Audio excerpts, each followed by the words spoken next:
গ্রহণ করছে এবং তাদের প্রশ্নপত্র বিষয় নিয়ে আপনার দরবারেও এসেছিলেন আপনার বাড়ির সামনে। সেই বিষয়টা নিয়ে আপনি যেহেতু শিক্ষামন্ত্রী কিভাবে বিষয়টা দেখছেন? তার রেজাল্ট 1 টেট 2 যে পরীক্ষা সেটা তো আমি আধিকারিকদের জিজ্ঞেস করেছিলাম যে বিষয়টা কি। ওনারা আমাকে যা জানালো, কারণ হতেই পারে ওরা যদি স্যাটিসফাইড না থাকে তাহলে নিশ্চয়ই ওদের অধিকার রয়েছে।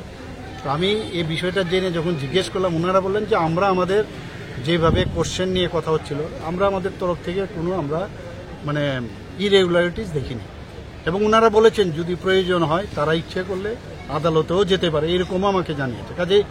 কাজে এটা সম্ভব হচ্ছে, যেহেতু ওরা বলছে যে আমরা কনফিডেন্ট যে আমরা ঠিকভাবেই মানে প্রশ্নপত্র করা হয়েছে, আমাদের তরফ থেকে কোনো ভুলভ্রান্তি নেই।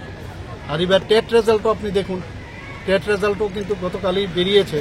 টেট রেজাল্ট কিন্তু সেইভাবে কিন্তু সাফল্য পাওয়া যায়নি, এবং আমি বলেছি এর রিজন কি।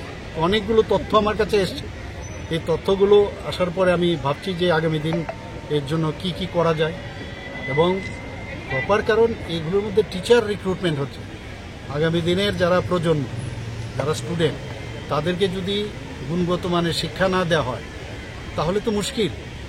আমাদের কাছে এতগুলো মানে পার্সেন্টেজ ভেরি মিনিমাম, যেটা আমি দেখলাম, এটা নিয়ে আমরা চিন্তা করছি। আগামী দিন নিশ্চয়ই আমরা বিষয়গুলো লাস্ট 2-3 বছর ধরে দেখা যাচ্ছে মানে টেটের প্রশ্ন মানে চ্যালেঞ্জ হচ্ছে, মানে প্রশ্নপত্র নিয়ে চ্যালেঞ্জ করছে, মানে ভুল হচ্ছে। সেই বিষয়টা নিয়ে কি কোথাও দেখুন, আপনি সর্বভারতীয় স্তরেও যখনই কোনো এন্ট্রেন্স এক্সাম হয় ইত্যাদি হয়, সব জায়গার মধ্যে যখন যে স্যাটিসফাইড না হয় সেগুলো নিয়ে কোশ্চেন আসে।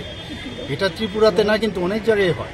তো সেগুলো চ্যালেঞ্জ হতেই পারে, যে কোনো বিষয়ে চ্যালেঞ্জ হতে পারে। চ্যালেঞ্জ হলে সেগুলো মানে রাস্তা আছে যেখানে যাওয়ার, সেখানে যেতেই পারে। আমাদের তরফ থেকে মানে আমাকে যা জানানো হয়েছে সমস্যা।